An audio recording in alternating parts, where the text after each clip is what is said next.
Today I'm going to be showing you how I create the perfect lash. Before we apply the lashes, I will be taking a little bit of a brown eyeliner and smudging it along her lash line just to give a little bit of a smoky effect to make the lash look super seamless on the lash line. And afterwards we'll be trimming the lashes, we'll be applying the glue, mascara, and I'll be showing you guys how to get a seamless lash band without the lashes popping off on the inner or outer corner throughout the day. So I'm taking this brown eyeliner and I'm going to lightly run it across her lash band just to make sure we give a little bit of smokiness for the lash band to actually blend into it. You're going to be pretty much making it look the same way you would if you were to use a liquid, except the benefits of using a pencil is it's very easy to blend out and create a quick smoky effect. As I get to the inner corner of her eye, I'm going to have her look down and look to the right just to stretch it out. That way I can get in that inner corner.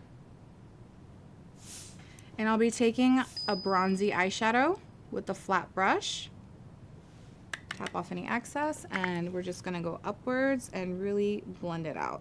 If you lose too much color after the blending, you can go back in with your pencil and reline, but instead I'm gonna dip into this dark brown shadow and just stamp it on the lash line to deepen it up. And by holding the brush upside down and going close to the lash line, you can ensure that it gets as close as possible. And the stamping motion will help pack on that product. So I've chosen these natural wispy lashes for her because we're not doing any black liner. I wanted to make sure whatever we use, it just looks super soft and natural. The first thing you want to do is measure the lashes, because if you put a lash band that's too long for your eyelid, the chances of your lashes lifting on the inner or outer corner is going to increase, and also it's going to start irritating your eye and start poking you on the inner corner. When you have lashes that go from short to long and they're gradient, you always want to start with the short part on the inner corner. The longer part will irritate the inner corner if you don't. The easiest way to take lashes off is, instead of using tweezers and pulling it and possibly causing the lashes to separate at the band, you just want to hold at the base and pull outwards. So this lash is for her right eye. I'm going to take the lash and, starting on the outer corner, I'm going to place it on her outer corner just to see how much we need to trim.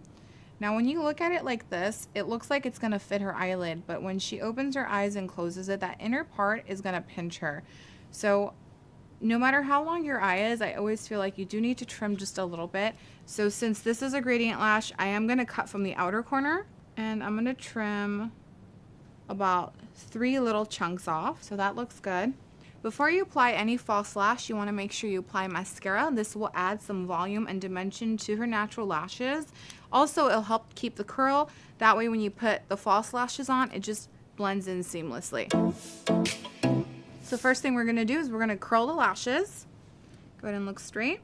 And when you're doing this on a client, the best way to make sure you don't pinch their actual eyelid, which does happen sometimes, is you want to go right on the side where their profile is and look to see how far back you're going.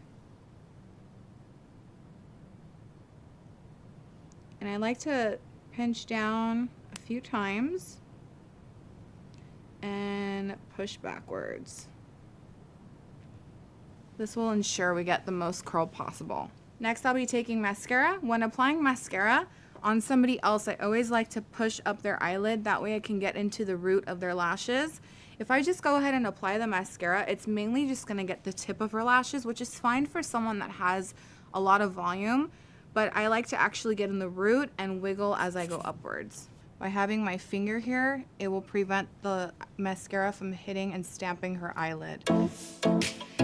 I'm taking a little bit of the lash glue and I'm applying it on this piece of plastic. I'm letting the lash glue get a little bit tacky. I'm going to let it sit for about 1 minute. If you apply the lash glue when it's still runny and watery, it's not going to adhere onto her lash band. It's just going to come right off. You want it to be a little bit tacky, that way it has something to hold on to. I picked up a little bit of glue after it got tacky and I'm going to lightly apply it on the band of the lash, just a little bit. You don't need too much, and you don't want to put too much, especially when you don't have eyeliner on. What I'm going to do next is I'm going to grab the lash and do a rainbow shape back and forth to really shape the lash into the same shape of her eye. That way when we apply it, it pretty much just hugs her lash line instead of it being stiff and straight and popping off on the inner or outer corner. So I'm going to have her look down and not close her eyes. If she does close her eyes and we apply this, it can get stuck to the bottom lashes. We're going to apply, pop it in the outer corner, pop it in the center, and take it towards the front. You want your client to blink a few times, that way their eye doesn't water. So you want to push from outer, middle, and the most important part is the inner corner. You want to hold it for a few seconds, let go, have them blink, that way they don't tear up, and hold again. This will ensure that the lash doesn't come off throughout the day.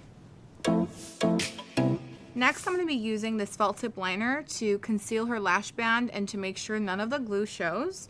And the way I'm going to make sure it's as thin as possible is by starting at her lash band and wiggling back and forth. We don't want too thick of a line. We want this to look super clean and super flawless. Starting at the band and going back and forth. You do also want to make sure you go over the lash itself. This also darkens up the lash line just enough to give a really sexy, sultry look. And I'm going to have her look down and to the left, that way I can get that inner corner.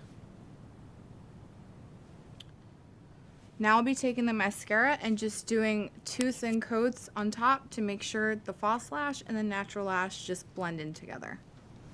Ta-da! Alright guys, so that concludes the perfect lash application, how to get really nice natural lashes with a seamless lash band and liner application. Hope you guys can utilize some of these tips and tricks and create your own perfect lash. Thank you so much for watching.